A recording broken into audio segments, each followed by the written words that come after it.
Olá, moçadinha do quinto ano, tudo bem com vocês? Eu sou a professora Juliana e vamos à nossa aula de História.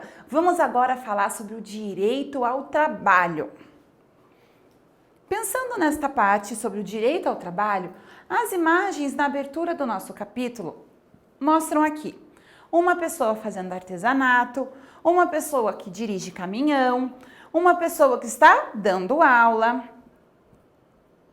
uma pessoa limpando a casa, uma pessoa administrando empresas. Então a gente pode ver ali pessoas que estão exercendo o seu trabalho, elas estão trabalhando para receber dinheiro em troca, né? Então se manter a sua família, manter a sua vida, a sua alimentação, ter acesso a locais de lazer, a outras formas de saúde, além da pública, se ela desejar, certo? Pensando nisso, será que todas as pessoas do nosso país têm acesso a empregos bons? Todas as pessoas têm acesso a trabalho? Será que temos uma parte da população que está desempregada? Você já viu ou conhece alguém que ficou desempregado? Como que essa pessoa fez para o sustento próprio ou o sustento de sua família?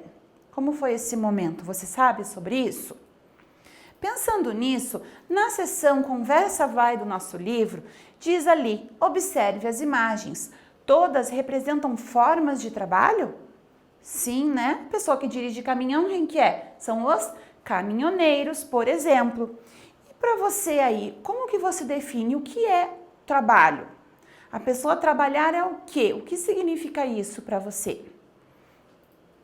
Neste capítulo do livro, nós vamos ver que o trabalho é fundamental para que todos possamos suprir as nossas necessidades diárias. Neste capítulo, você vai estudar a questão do direito ao trabalho e como isso impacta diretamente a sua vida. Vamos aqui. Pensando aqui, como eu estava falando, muitas pessoas se submetem a péssimas condições de trabalho para o quê? Evitar que fique desempregado. Às vezes se sujeitam a receber salários muito baixos porque preferem ganhar muito pouco a não ganhar nada, a não ter dias de férias, a não ter horas adequadas para o almoço, para um descanso, certo? O trabalho às vezes pode ser em locais de condições degradantes e para isso nós temos a Justiça do Trabalho, que é um órgão responsável aqui no nosso país, que está lá para garantir o direito das pessoas às suas condições de trabalho, que garantir essas condições que estão regidas em uma lei, certo? Essas são garantidas pela lei. Pensando na questão do trabalho, vocês já ouviram falar em trabalho infantil? Já conheceu alguma criança que precisou trabalhar para ajudar no sustento da família? Já viu alguma história sobre isso? Isso é permitido? Hoje em dia não é mais. Crianças não podem trabalhar, menores de 14 anos não podem trabalhar. Acima dos 14 anos existem leis próprias para que elas possam iniciar os seus trabalhos, mas também não é da mesma forma que a vida adulta, ok? Falando sobre o trabalho infantil, podemos dizer que no século XIX, com o início da industrialização no nosso país, houve o crescimento de empregos. E então não eram só pessoas, os adultos que iam trabalhar nas indústrias, crianças também iam trabalhar e estavam sujeitas às mesmas situações que os adultos, inclusive a cargas horárias de trabalho muito altas. E elas não iam para a escola, elas iam para os trabalhos. Com o fim da década de 1920, não houve ainda a regularização efetiva do trabalho infantil. As crianças ainda podiam continuar trabalhando e as crianças estavam lá expostas a perigo e a jornadas exaustivas, assim como os adultos, como eu já falei para vocês. E o trabalho feminino exaustivo não tinha, as mulheres que trabalhavam não tinham direito à licença maternidade ou creches. Então, o que acontecia? As mulheres levavam os filhos para o trabalho e conforme eles iam crescendo, eles já estavam ali e já trabalhavam também junto com a mãe. Então, ali nós temos de novo o trabalho infantil. A mãe não tinha como deixar o filho sozinho em casa, não tinha direito à creche, então a criança já ia para exercer o mesmo ofício que a mãe, ou seja, o mesmo trabalho que a mãe. E foi então que houveram as primeiras greves no país no início do século XX. Vamos ver lá um pouquinho. Na seção Conversa Vem, vamos ver aqui. O trabalho é qualquer atividade que preste serviço, transforme ou crie algo. Ele possibilita sustento e vida digna às pessoas. O trabalho também cria relações de solidariedade e é útil para a sociedade. Observe o seu entorno e responda: quais elementos são frutos do trabalho humano e quais não são? Então, perceba aí ao seu redor o que você considera, o que você percebe aí que é fruto do trabalho humano e quais que não são. Vamos continuar aqui a leitura. O ser humano sempre trabalhou, desde a pré-história. A caça, a pintura, o artesanato e a agricultura são formas de trabalho. Inclusive, muitas pessoas vivem desses trabalhos hoje em dia. Conforme as cidades surgiram e cresceram, foram construídas relações sociais e de trabalho mais complexas, das primeiras cidades até organizações atuais. A complexidade aumentou, como podemos ver em nossos meios urbanos, nas fábricas, no comércio, nos bancos e em tantas outras áreas. Quando os trabalhos assumem a forma de empregos, como nos exemplos citados acima, eles devem ser remunerados, o que nem sempre ocorreu na história do Brasil.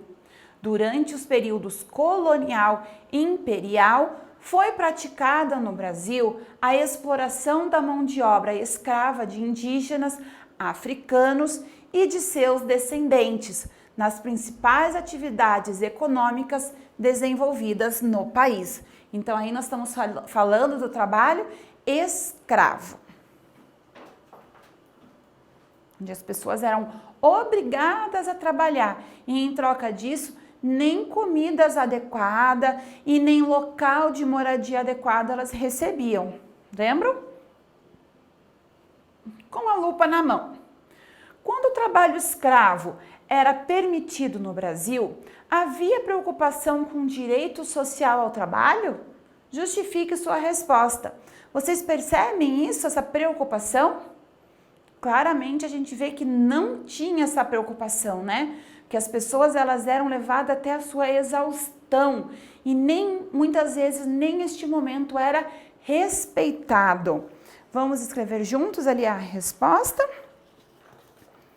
Você pode escrever, dar um pause e aí depois você retoma para ver se você fez semelhante ao que eu vou colocar aqui. Combinado? Opa. Então, vamos lá. Não. Pois o escravizado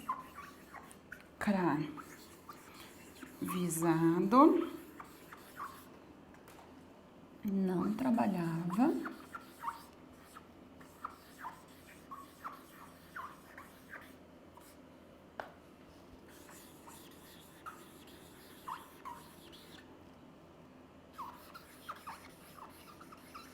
para seu próprio sustento, né? Ele trabalhava para sustentar quem? Para dar dinheiro para os donos, né? Para o senhor. Para o seu próprio sustento. Mas, sim,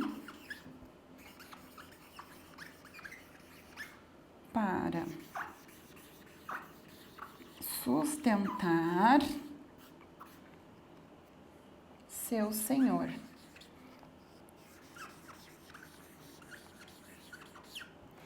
Esse trabalho não gerava uma vida digna para eles, né? O indivíduo ele era privado da liberdade. Ele trabalhava para sustentar, para dar dinheiro ao seu senhor e ele não tinha dignidade de vida em troca.